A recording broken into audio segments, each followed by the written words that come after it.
Selamat datang di podcast Ruang Bicara Universitas Slamet Sri Kendal.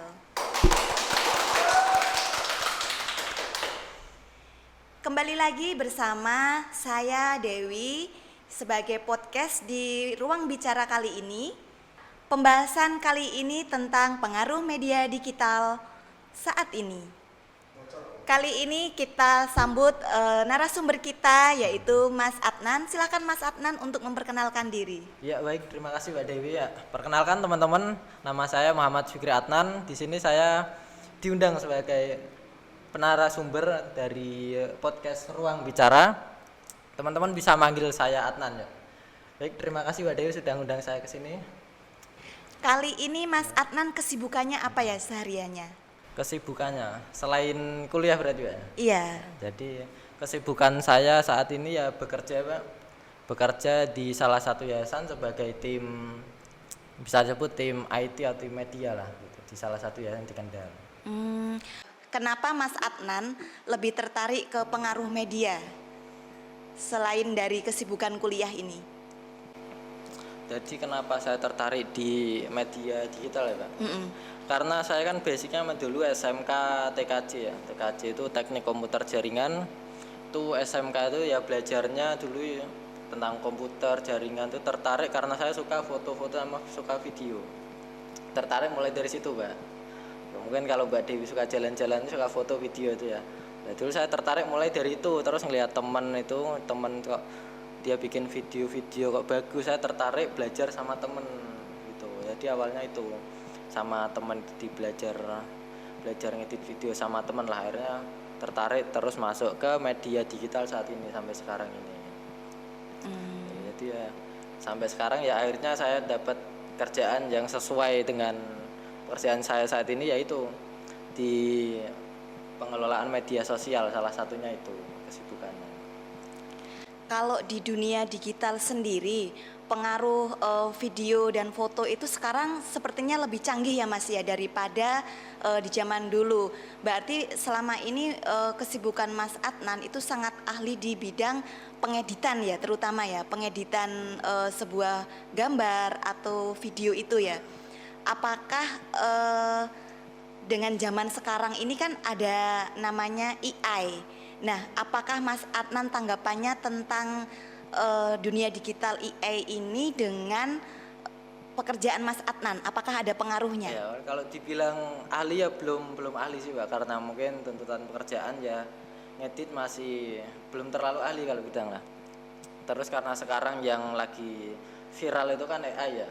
AI itu ya bisa sebut robot robot buatan manusia yang dia itu memproses dari masa lalu yang ada di internet. Jadi yang internet yang di masa lalu itu diproses sama AI, itu akhirnya ya jadilah sekarang yang bisa mungkin bikin video pakai AI, bikin lagu pakai AI, terus ngedit foto pakai AI yang kita pakai sekarang itu. Ya mungkin tadi pertanyaannya Mbak lupa Pak. Pengaruhnya AI ya, untuk pekerjaannya Mas Adnan.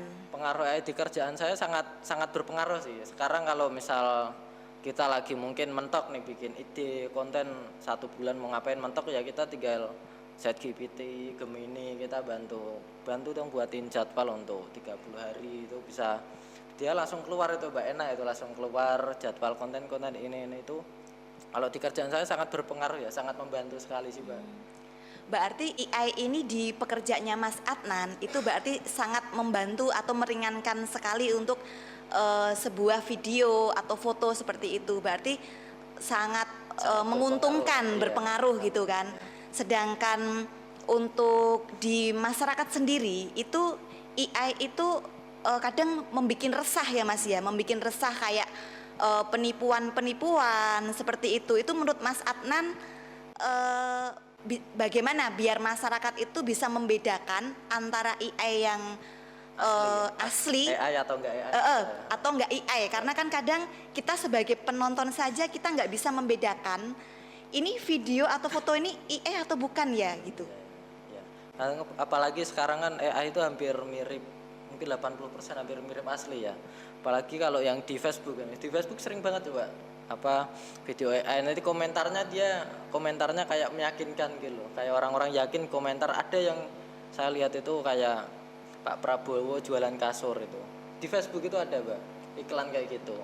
Terus komentarnya beneran orang-orang pada menanggapi serius. Padahal itu kan konten AI. Berarti Iya, menganggapnya video atau gambar Bapak AI, Presiden kita iya. bawa kasur yang di AI Iya, atau tuh, di jualan, posting iya. masyarakat Itu itu asli. masyarakat masih menganggap itu asli ya Mas ya. Berarti itu sangat membahayakan Iya, ya iya. karena kan tidak semua masyarakat itu atau teman-teman kita tahu ya maksudnya itu AI atau tidak. Nah, berarti AI ini bisa saja merugikan kalau dia diposting oleh orang yang tidak bertanggung jawab. Untuk Mas Adnan sendiri, apakah bisa dipertanggungjawabkan konten atau gambar atau video Mas Adnan ini AI-nya hanya untuk hal-hal positif saja gitu ya Mas ya? Iya. Sebenarnya AI itu kan kalau dibilang ngandung hak cipta ya, copyright itu kalau dibilang hak cipta juga enggak, tapi ya ada mirip-miripnya sama kalau itu sebenarnya ngambil ide dari orang yang di internet ya, yang upload di internet. Kalau di saya yang pertanggungjawabannya dengan bukan AI yang tapi apa yang saya sampaikan melalui AI itu, melalui video itu. Kalau saya menggunakan AI paling buat itu sih, Mbak, buat caption, terus buat bantuin nulis berita gitu. Kalau di kerjaan saya ya, saya bantuin gitu, bantuin buat jadwal. Kalau udah ya tadi udah mentok bikin kontennya udah bingung ya udah AI bantu. Apalagi sekarang ada fitur baru yang ngobrol sama AI, Mbak. Jadi kayak teleponan sama AI ya. Berarti kayak kita menemukan teman Iya, baru gitu ya bisa. yang bisa diajak ngobrol menjadi sefrekuensi sesuai dengan karakter kita inginkan gitu ya. Iya. Terus tanggapan mengenai remaja-remaja yang generasi yang FOMO itu menurut Mas Adnan itu bagaimana? Iya, mengenai yang FOMO ya. FOMO kan bisa diartikan FOMO. Mbak Dewi tahu panjangan FOMO, Mbak Dewi? FOMO. Kepanjangannya apa ya FOMO itu? Tapi FOMO itu kayak ikut-ikutan tren gitu ya. Dan kalau bahasa Inggrisnya kalau nggak salah ya teman-teman, kalau salah itu fear of missing out. Jadi artinya ketakutan ketika kita tidak mengikuti tren itu. Nah, jadi artinya itu ya FOMO itu anak-anak sekarang kok FOMO lah. FOMO itu kan ada yang positif, ada yang negatif lah itu. FOMO sendiri kan ngikutin tren yang ada. Misal kalau yang terbaru, FOMO terbaru apa ya, Mbak, sekarang ya? FOMO mungkin video TikTok ya. Video TikTok ya, Iya. joget-jogetan itu Joget-joget. biasanya langsung Iya, banyak banyak lagu-lagu lagu-lagu. baru lah. Itu kan ada hal positif, ada hal negatifnya, yaitu FOMO tergantung siapa yang memakai aplikasi atau yang mengaplikasikan tren tersebut, apakah bisa jadi negatif atau positif ya. Kalau dari saya itu sih, Bang, mungkin yang terkait dampak positif negatif FOMO itu tergantung pribadinya lah. Pribadinya Iya, ya. Berarti tidak semua FOMO itu unsurnya negatif, Iya. tapi tidak juga semua FOMO itu unsurnya positif Iya. gitu ya. Terus pengaruh media digital nih terhadap anak-anak ya. Itu menurut Mas Adnan sendiri itu apakah menguntungkan sebagai orang tua atau malah justru mengkhawatirkan gitu? Menurut Mas Adnan sendiri bagaimana?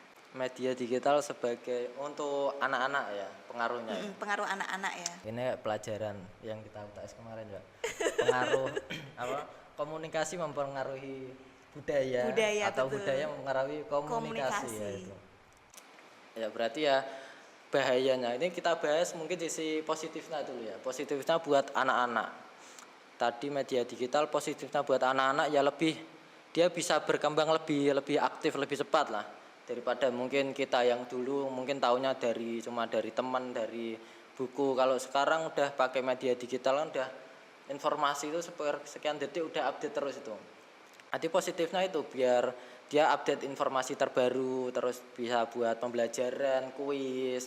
Saya dulu pernah tuh pakai yang media digital itu salah satunya di internet tuh kuis Kahoot. Jadi dia buat kuis buat teman-teman saya dulu sempat ngikut organisasi gitu, ngikut terus ngadain kuis pas Covid itu, Mbak. Oh, pas Covid. Iya, pas COVID iya itu, iya ya. iya. Itu Dia memang ngadain, sosmed itu sangat berpengaruh sekali ya, naiknya. mulai menjadikan kayak sebuah kebutuhan bagi kita ya. Iya, mungkin yang dulunya belum melek gara-gara Covid mau nggak mau ya harus Melek teknologi. mengikuti, ya. Jadi itu tadi pengaruh positifnya ya bisa buat pembelajaran online, terus buat update informasi terbaru. Anak-anak mungkin ya buat hiburan lah salah satunya, buat hiburan itu. Kalau yang negatifnya buat anak-anak ya, sekarang kan apa-apa bisa diakses ya di HP ya. Bisa di HP ya, itu yang membahayakan anak. Kadang kan nggak tahu ya, mungkin Mbak Dewi yang sudah mempunyai anak ya, kalau saya kan sebagai anak ya, sebagai anak jadi kan nggak tahu apa yang, nah itu yang apa yang kita akses di HP anak itu nggak tahu apa, terus mungkin kadang dari lingkungan juga kan berpengaruh ya. Jadi positif negatifnya tetap ada sih Mbak, cuman tergantung lagi ke pendidikan kedua orang tuanya itu ya. Berarti kembali lagi teknologi ini kalau untuk anak-anak harus tetap dalam pantauan Iya, orang dalam tua ya. pengawasan, Karena kalau orang tua nggak mengawasi bisa jadi nanti anak-anak yang nggak tahu batasan atau penggunaannya nanti malah bisa eh, membuka atau situs yang tidak sesuai umur gitu ya. Apalagi ada game Roblox tahu nggak sekarang Kak? Oh ya, game Iya, robot yang game biasa Roblox anak-anak mainkan itu sebenarnya kan Itu ada unsur ya, sebenarnya kalau dimainkan positif bisa, negatif juga ada juga sebenarnya ya. Cuman kan ya itu nanti cara ngontrolnya, mungkin ada juga sebenarnya yang anak-anak sama bapaknya itu main game malah bareng Mbak. Itu ada. Itu buat apa? Karena buat ngetahui gimana sih gamenya itu, kan dalamnya mainnya gimana sih, apakah positif atau negatif, kan malah lebih tahu orang tuanya ya. betul. Mungkin itu orang tua Gen Z ya. Iya, sekarang ya. orang tua yang tahu dengan kecanggihan Iya, teknologi ya, canggihan. tapi kan tidak Tidak semua orang tua ya. Iya. Terus apalagi kayak teknologi ini kan kemungkinan tidak berkembang rata di seluruh daerah atau wilayah. Terus untuk yang wilayah-wilayah tertentu nih misalkan itu kan dengan teknologi ini banyak kayak ibu-ibu rumah tangga yang ketipu dari online gitu ya. Dari mungkin dapat SMS atau dapat WhatsApp yang suruh klik dan apa itu banyak sekali korbannya itu. Menurut Mas Adnan itu gimana dampaknya ini, kenapa kok sampai bisa banyak yang ketipu atau pembobolan identitas dan sebagainya? Ya itu ya tergantung dari peran keluarga juga sih Mbak, kenapa bisa ketipu. Mungkin kan karena sekarang apa-apa mudah ya, mudah diakses sama mudah dipercaya ya kan. Apalagi orang tua kan yang mungkin belum bisa membedakan lah, baru tahu lah, kayak orang tua baru tahu di Facebook. Apalagi Facebook itu kan kayaknya unsur penipuan banyak di Facebook itu ya, kayak media sosial yang paling banyak, mungkin banyak orang ketipu hoax, ketipu berita AI tadi, salah satunya di Facebook kan. Nah, itu berarti itu lebih ke anaknya. Mungkin kalau anaknya udah dewasa kan bisa memperingatkan ya, bisa ngasih tahu orang tuanya yang baru melek teknologi, misal baru mau beli di online kita ngasih tahu, terus kita ngajarin gimana sih biar nggak ketipu. Kalau misal tanya ini asli atau enggak gitu kan, bisa ditanyakan itu. Yang untuk menguranginya yaitu dari anaknya atau dari tanya lebih ke orang yang paham lah, nggak asal check out, apalagi dapat SMS. Mbak Dewi pernah dapat SMS tadi? Sering dapat SMS, tapi memang ibaratnya kita sering mendengar kampanye itu ya, kampanye tentang dampaknya itu ya, kecanggihan teknologi itu kan dampaknya ada baik dan buruk juga. Nah, biasanya kan kita di lingkungan itu kan diwanti-wanti atau dikasih informasi ke saudara atau teman bahwa tidak sembarangan ngeklik. Terus bahkan sekarang kecanggihan teknologi pun tidak hanya menyerupai wajah, melainkan suara juga kan, suara dan wajah, bahkan VC itu menyerupai orang terdekat kita atau keluarga kita. Nah, pernah nggak Mas Adnan mengalami penipuan di media digital? Penipuan, oh ya jujur pernah Mbak dulu. Pernah pas itu, karena waktu pas belum lulus malah masih SMK ya. Itu pernah ketipu di Facebook. Ketipunya apa itu Mas? Ketipu jualan Mbak. Saya kan dulu sering jualin barang di Facebook ya, karena cepet lah transaksinya, itu cepet. Saya jualan, saya beli barang terus tak jual lagi. Nah, salah satunya beli sepatu itu saya beli terus tak jual lagi. Nah, pas saya jual lagi di marketplace Facebook ya, terus ada orang yang ngechat saya ke, kalau Facebook apa sih namanya, Messenger ya. Messenger ya, Messenger. Messenger saya itu ngechat langsung, Mas mau beli, saya nawar harga segini. Saya itu jual harga 300 ya. Dia itu nggak nawar Mbak, langsung 300. Biasanya kalau orang Facebook itu mesti nawar, nggak mungkin harga pas tuh lah. Karena dia 300 ya udah langsung tak lepas. Nah terus tiba-tiba dia, Mas minta foto KTP-nya. Karena saya masih SMK ya Pak ya, belum tahu pas udah punya KTP itu loh. Minta foto KTP-nya Mas buat biar gak ketipu, karena itu kan jual belinya dia jauh ternyata rumahnya. Dia di luar kota, mintanya sistemnya dia dikirim dia, jadi dia mau beli nanti dia transfer dulu terus barang tak kirim gitu, rencana gitu. Terus pertama dia ngechat tadi, terus dia minta KTP, ke foto KTP buat bukti samping sepatunya, saya tak kirim foto KTP. Terus habis itu dia itu udah ngirim bukti transfer Pak, bukti transfer.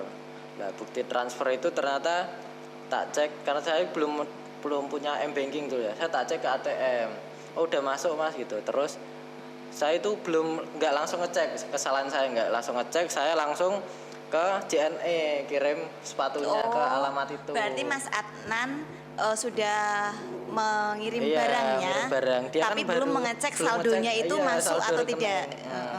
Karena kan masih pakai rekening orang tua dulu. Dia ngirim bukti transfer terus langsung saya ke JNE, saya ngirim ke alamat yang dia kasih itu. Saya kirim, terus habis itu saya baru mau ambil uangnya kan. Saya mau ngecek ke itu, ternyata nggak ada daftar transaksi itulah yang orang itu. Nah, barulah pertama kali ketipu itu saya itu pertama kali saya ketipu pas SMK itu. Berarti pas SMK itu Mas Adnan belum. sebagai penjual ya, Iya, sebagai penjual, terus ternyata ditipu oleh pembeli malahan, bukan pembelinya yang ketipu, ini malah penjualnya yang ketipu. Gitu, ya bahayanya itu sih bahayanya, apalagi anak-anak dulu lah, anak SMK belum melek, belum tahu karena belum pernah ketipu ya, jadi belum ada pengalaman lah. Alhamdulillah setelah itu ya buat pembelajaran sih di pengalamannya, biar selanjutnya itu kalau ada yang pembeli gini kita lebih tahu lagi sih. Alhamdulillah itu ya diambil hikmahnya aja. Ambil hikmahnya. Ambil hikmahnya. Terus itu merupakan kayak pengalaman pertama Mas Adnan berjualan, atau itu sebenarnya sudah pernah ada transaksi yang amanah, terus itu transaksi keberapa, atau baru pertama langsung ketipu itu Mas? Jujur baru pertama. Baru pertama. Sebenarnya kita sedih ya dengar ceritanya, sedih. tapi kok jadi lucu ya. Itu saya masih ingat banget, sampai nangis saya waktu itu. Itu kelas berapa dulu Mas Adnan? Habis punya KTP kelas SMK kayaknya. SMK kelas 2 mungkin ya? Iya, kelas pas 2 COVID. ya. Pas Covid, apalagi Iya. pas Covid ya. Iya, tapi alhamdulillah setelah itu saya jualan kayak gitu masih pas Covid itu ya alhamdulillah udah dari itulah saya. Dari ketipu sebulan jadi lah, lebih sebulan hati-hati udah, ya. Ketipu langsung Sedih sedih, gitu ya. sedih. Ibaratnya udah kehilangan barang gitu kan. pertama kali Pertama ya, anak kali. SMK uang segitu kan, ya udah ini buat pembelajaran ya alhamdulillah sih. Sampai Sekarang lebih hati-hati ya Mas ya. lebih bisa hati-hati lagi. Terus kalau dari pengalaman Mas Adnan ini yang ketipu, ada nggak saran buat teman-teman lain supaya tidak ketipu? Apakah misalkan dengan menggunakan pihak ketiga atau apa? Kalau Mas Adnan kan langsung ya antara pembeli dan penjual gitu iya. kan. Sedangkan sekarang kan banyak yang aplikasi-aplikasi yang memakai pihak ketiga untuk transaksinya. Apakah menurut Mas Adnan itu lebih efisien, aman, ataukah malah ribet atau bagaimana? Berarti kalau pihak ketiga ya Mbak. Lah itu sekarang yang saya lakukan ya, kalau jual-jual barang pakai pihak ketiga. Pihak ketiga lebih ya, aman kalau ya. jauh lebih aman. Contohnya pakai Shopee itu kan bisa kita kan, misal jual di Facebook nanti jauh via Shopee gitu. Nah sekarang yang tak lakukan itu. Nah, untuk keamanan ya lebih pastikan lagi pakai itu sih, pihak ketiga, benar sih. Berarti untuk teman-teman lebih baik kalau Ya, mau lebih baik bertransaksi ya. di medsos atau dunia online, lebih baik pakai jasa pihak ketiga ya, Iya. daripada yang langsung itu ada resiko-resiko takut penipuan seperti itu. Apalagi kan nggak kenal ya pembelinya siapa, kita kan nggak kenal. Nah ya. betul. heeh. Ya, untuk mengurangi resiko ya itu tadi ya, pakai pihak Ketiga. ya. Itu kan sangat membahayakan sekali ya. Berarti kan kita dengan teknologi ini juga harus memberikan informasi mungkin ya Mas Adnan ya, kayak berkampanye ke masyarakat untuk melek teknologi gitu.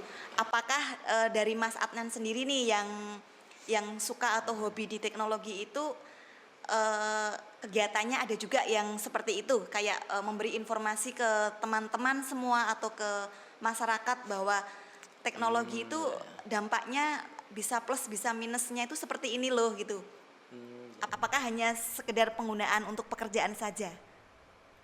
Berarti lebih ke kayak apa ya, kayak Ikut ke mensosialisasikan gitu. online ya, secara online ya. Kalau saya sosialisasi secara online, saya ya mungkin kalau tentang penipuan tentang itu kan enggak saya Bang. Mungkin kalau bidang saya ya tentang, apalagi saya di sekolah, di yayasan sekolah ya, itu lebih ke pendidikan sih, lebih ke pendidikan ya, pendidikan apalagi pendidikan Islami ya, lebih ke situ kalau saya. Kalau saya pernah juga ngadain sama teman saya, ngadain pelatihan itu lebih ke cara gunain media ini sebagai promosi, sebagai jualan. Kalau sosialisasi pernahnya itu sih lebih ke seminar, itu seminar. Baru bulan kemarin ya, saya ngadain sama teman saya itu berenam itu ngadain itu sosialisasi digital marketing tentang penjualan online, bagaimana menggunakan digital marketing, iklan secara online itulah. Itu kalau saya di bidangnya itu. Kalau untuk mungkin mungkin bikin sosialisasi tadi ya, bahayanya medsos, itu belum sih Pak, belum. Berarti Ya. lebih fokus ke promosi marketing, penggunaan di medsos lah, di medsosnya belum ya. sampai bahaya medsos kayak gini belum kepikiran kayaknya. Masih ada yang bisa lebih cocok lah untuk ngelakuin kayak gitu ya. Ngomong-ngomong, karena Mas Adnan kan kerjanya di bagian kayak IT ya, pengeditan, terus promosi gitu kan. Terus kuliah yang Mas Adnan ambil ini, apakah sesuai dengan jurusannya atau kuliahnya di jurusan lain ini Mas Adnan? Iya, kuliahnya sekarang jurusan ilmu komunikasi ya Pak. Ilmu komunikasi ya, alhamdulillah saya memilih ini karena memang ada unsur-unsur yang memang belajar tentang media kayak jurnalistik, terus public relation, terus salah satunya ya podcast ini, siaran ya, dasar-dasar penyiaran salah satunya ya. Itu alhamdulillah sangat membantu lah dalam kita menggunakan sosial media, bagaimana cara menulis skrip, bagaimana cara menyampaikan, terus berbicara di depan umum. Itu alhamdulillah sangat membantu sih Mbak kalau di kuliah ini, di jurusan ini. Apalagi sekarang kita mulai praktek-praktek yang dulunya mungkin karena aja tertulis terus kan ya bosan ya Pak. Alhamdulillah sekarang mulai praktek ini ya itu sih Mbak, udah jurusannya ya mempelajari ini sih, belajar tentang media ini masuk. Berarti Mas Adnan jurusan kuliahnya ini memang sesuai apa yang mendukung di tempat pekerjaan ya. Terus Mas Adnan sendiri kan kuliahnya di ilmu komunikasi. Nah, di ilmu komunikasi ini Mas Adnan apa yang menyebabkan Mas Adnan tertarik masuk ke universitas, memilih Universitas Slamet Sri Kendal ini? Gitu. Apakah karena jarak lokasinya atau teman atau universitasnya yang oke atau bagaimana? Mungkin kalau karena alasan memilih masuk jurusan ini aja ya Pak ya. Masuk jurusan ini ya karena itu tadi cari-cari karena yang mempelajari tentang media terus digital, terus penulisannya ya, saya kayaknya melihat ya di sinilah, di ilmu komunikasi. Apalagi saya punya teman kan, sebelum masuk sini saya ada teman yang kuliah di sini, saya tanya-tanya, oh ya wes karena kayaknya pas sama saya pengen belajar tentang ini, tentang nulis, tentang berbicara, itu gimana sih ya, akhirnya mutusin tuh Mbak masuk ke ilmu komunikasi itu prodinya. Ya alhamdulillah cocok sih sama apa yang saya suka, hobi saya ya. Hobinya. Alhamdulillah cocok sih Mbak. Mungkin kalau Mbak Dewi sendiri masuk sini karena apa Mbak? Kalau saya masuk sini itu karena pertama diajak teman sih, teman bilangnya itu kalau kerja sambil kuliah itu yang paling enak itu memang di Unis, bilangnya seperti itu. Pertama di sisi lain masih dalam satu kota, karena jaraknya itu kan nggak terlalu jauh. Kalau Dewi kita dari mana emangnya, dari mana? Saya asli Kendal. Asli Kendal. Kendalnya mana, Mbak? Kendalnya saya tepatnya di Weleri. Oh, Weleri. Tapi karena dari Weleri ke sini Jauh, mau makan lumayan. waktu, jadi saya mendekatkan mencari tempat kuliah itu yang dekat dengan tempat kerja gitu. Kebetulan tempat kerja saya di Kendal. Terus tertarik di sini, kebetulan kok ada jurusan ilmu komunikasi yang sesuai dengan bidang kerjaan saya seperti itu. Makanya saya ngambil jurusan prodi ilmu komunikasi dan ternyata keputusan saya ini sangat tepat. Karena saya memang orang yang sebenarnya grogi berbicara, nggak bisa berbicara, tapi saya di UNIS ini saya diajari, walaupun sekali ini saya masih belajar, tapi saya diajari untuk caranya berbicara supaya tidak grogi atau demam panggung atau deg-degan gitu ya. Padahal Depan seperti kamera, saat ini kita kan masih belajar juga kan, masih belajar supaya melatih kita supaya Pede ya, berani gitu. Nah, ya. Oke, terima kasih Mas Adnan atas penjelasannya kali ini. Pengaruh media digital memang ngeri-ngeri sedap, tapi ada plus, ada minusnya, sudah dijelaskan semuanya oleh Mas Adnan. Terima kasih dan sampai jumpa.